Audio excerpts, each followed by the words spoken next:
I studied English teaching because I think that that was the only option that was interesting for me. So what is something people didn't know about the language teacher? So that's one of the reasons that I want to go to China because I want to experience the culture. I want to experience or being challenged to speak the language because I feel that I'm so afraid of speaking to a native. So what do you think? How much difficult for non-native English speaker to become an English teacher?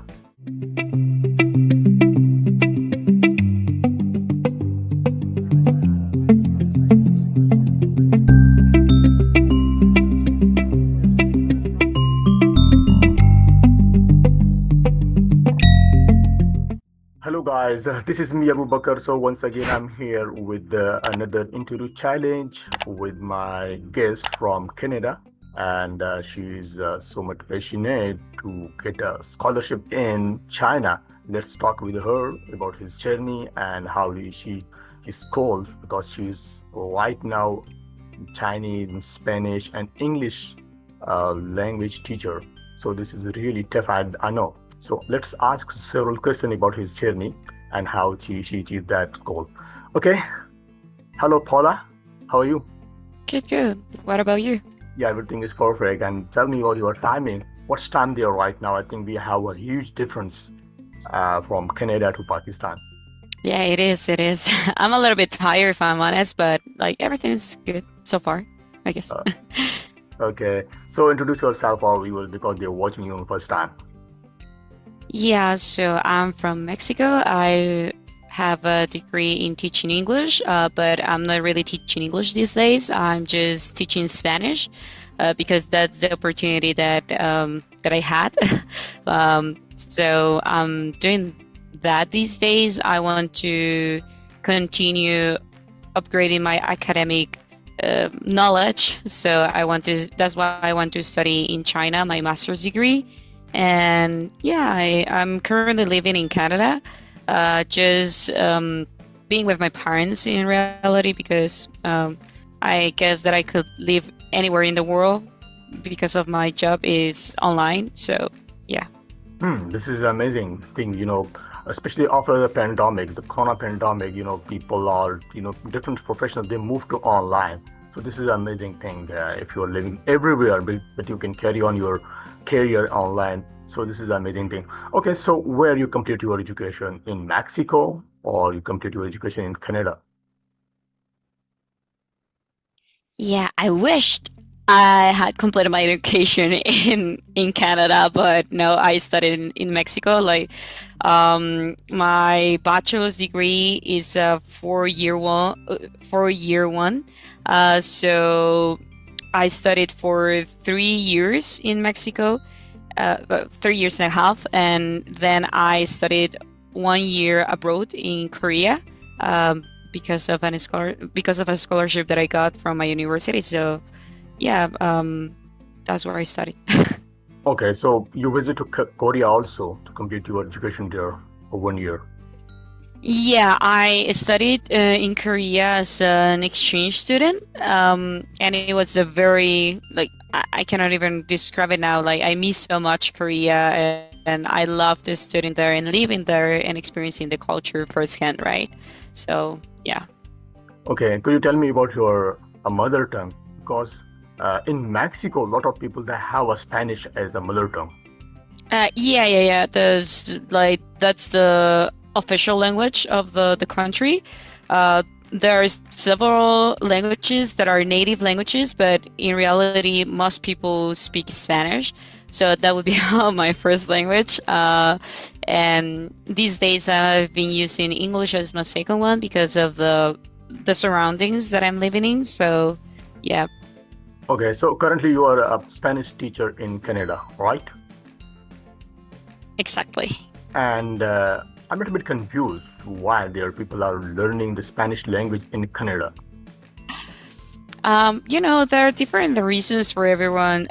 It's just like English, I guess, but I guess that a lot of people learn English because it's a need these days, or it is a very useful tool for everyone.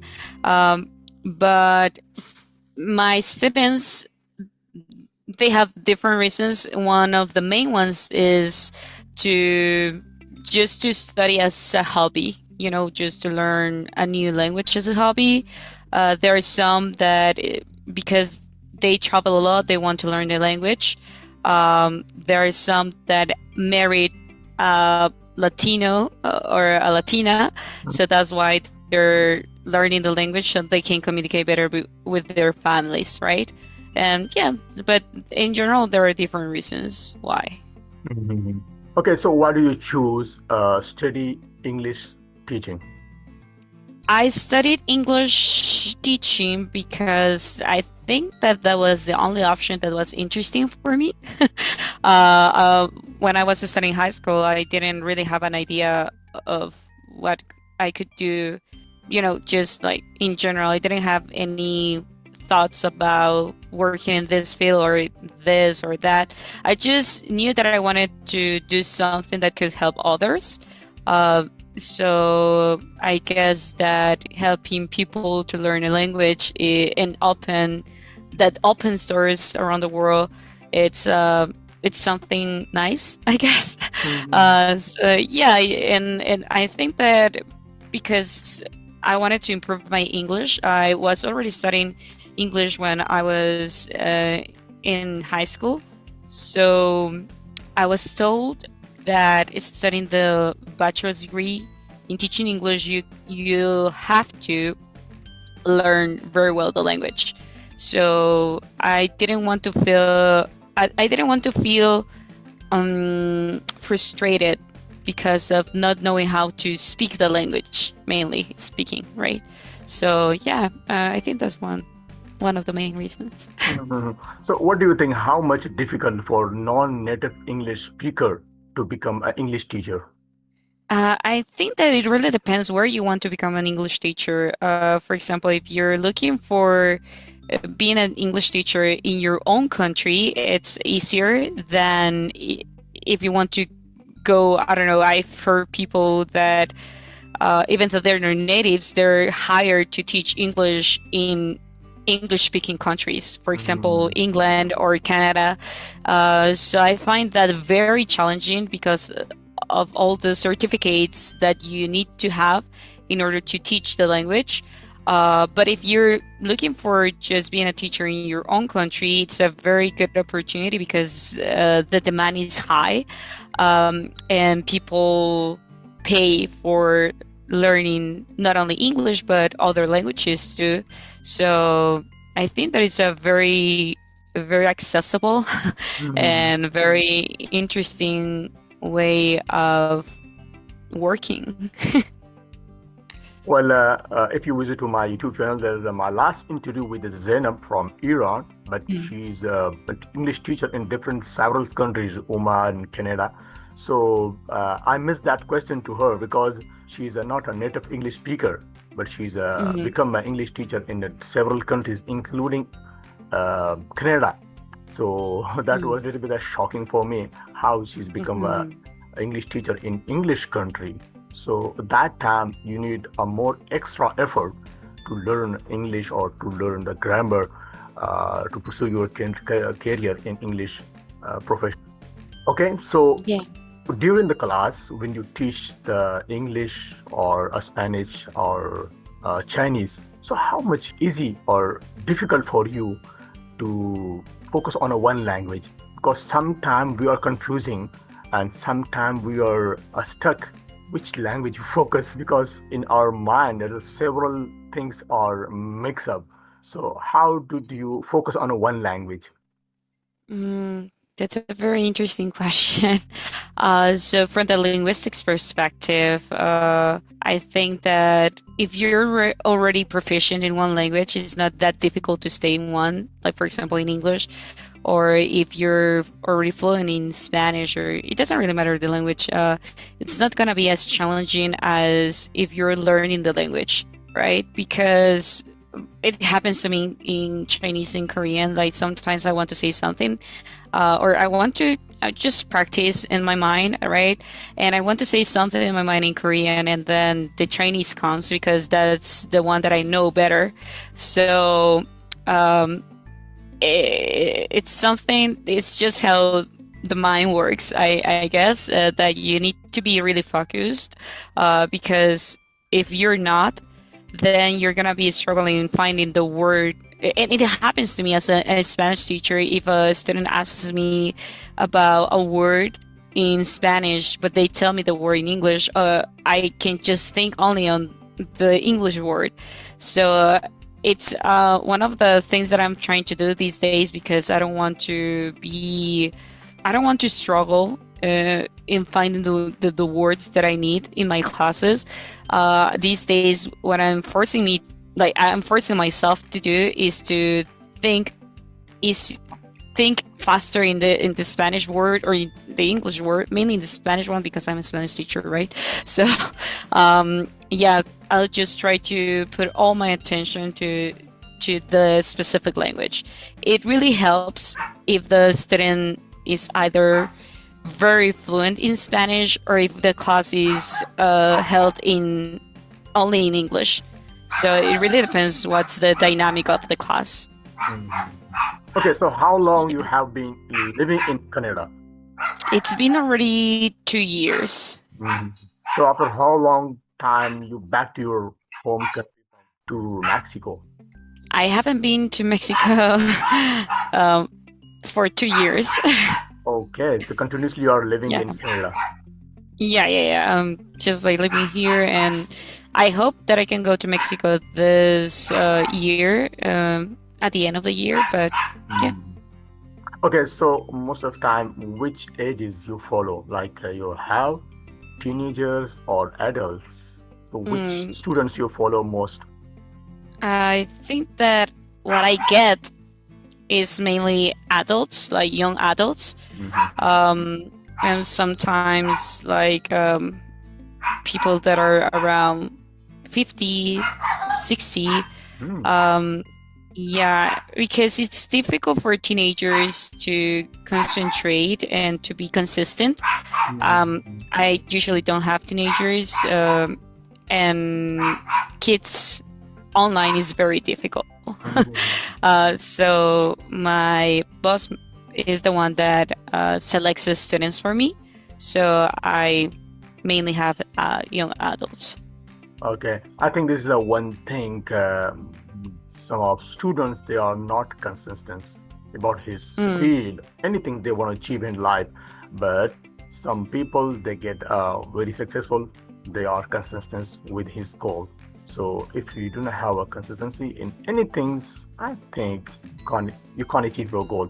Okay, let's move to some another question. So what mistakes do many students make when they are learning a language?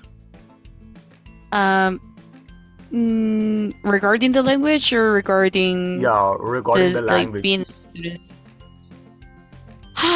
There is so many.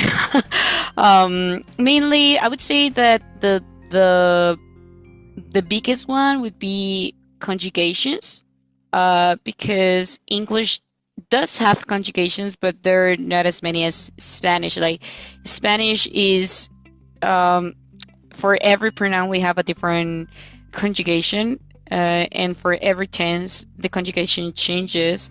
So that's something very difficult to keep up with for the students. And yeah, I think that's what they find the most challenging. So they have a lot of mistakes. So, do you have ever learned something new from your student? Yeah. I'm constantly learning. As a teacher, I'm always learning, not only from my students, but also from my boss who teaches languages too. And I've learned words, I've learned expressions, I've learned English pronunciation with my students. So there's like a ton of things that I cannot even remember, but I've been learning with them. Mainly how to teach Spanish with them. I didn't study to teach Spanish, but I knew the basics for teaching the language. But teaching English and Spanish is very different.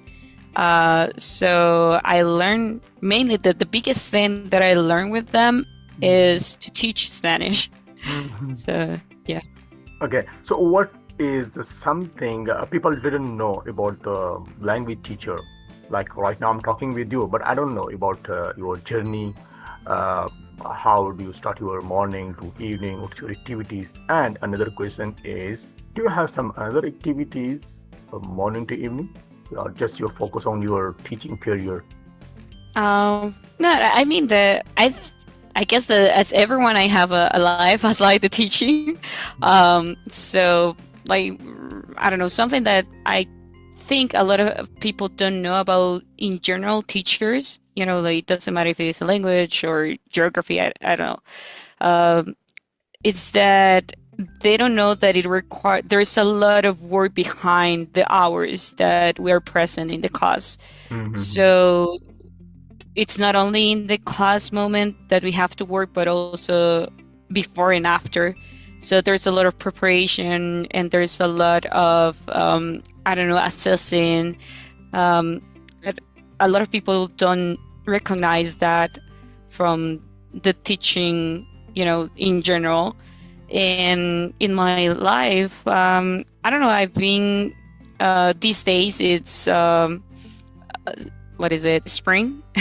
Mm-hmm. Here, so it's beautiful out there. So I've been biking, and I started exercising because I didn't feel well with myself. Mm-hmm. So I started exercising, and I don't know, like I'm a very, very regular person, so I like to watch YouTube videos. I like to read about languages in general. Like I can be considered kind of like a language nerd. Um, and yeah, like, normal things that normal people do. Okay, if you are when you are scrolling the YouTube videos, you must have to watch my videos also. And I need your advice for my YouTube channel. What would you like to have as an advice? Okay, What do you think? What kind of advice are you looking for? like definitely watch some of my interviews. So which question I add there and which kind of people I target. Mm, I don't know. I think that you're doing something great. Because it's not only for you, but for others to practice. And that's Exactly, very noble. That's very exactly, noble of your part. And I don't know. I think that over time, you're going to be improving by yourself. exactly. I think that's what I've been seeing with all the famous YouTubers, right? Like they started here and then they go up and until they're like the greatest YouTubers ever, right? So Exactly. yeah. Initial stage, definitely you are always struggling with your accent, with your language, with your word, but slowly you will grow up. Okay, so the next question is, why do you want to carry on your study in China?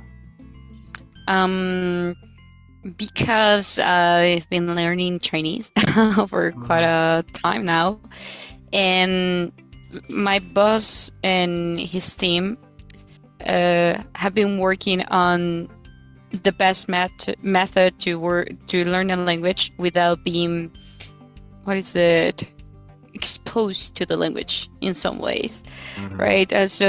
But next to that, or next to the classes, the best method to learn a language is being in the country that is spoken, right? So that's one of the reasons that I want to go to China, because I want to experience the culture. I want to experience or being challenged to speak the language, because I feel that I'm so afraid of speaking to a native.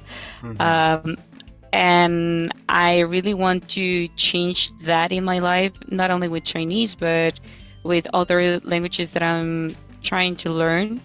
And hopefully one day I can travel around the world and try to practice, Mhm. um, the languages. Well, we are living in the global village, and now so easy for us to much familiar with another country or culture, but still, Mm, some of countries that is little bit, you know, it's not easy for us to be familiar with that culture. Like we are sharing a border with the China, but Mm, there's a lot of new things we are still didn't know about the Chinese. His culture, his way of living, his technology he's producing every day, and there's a lot of new inventions coming on in last few years. So I want to mm, move there.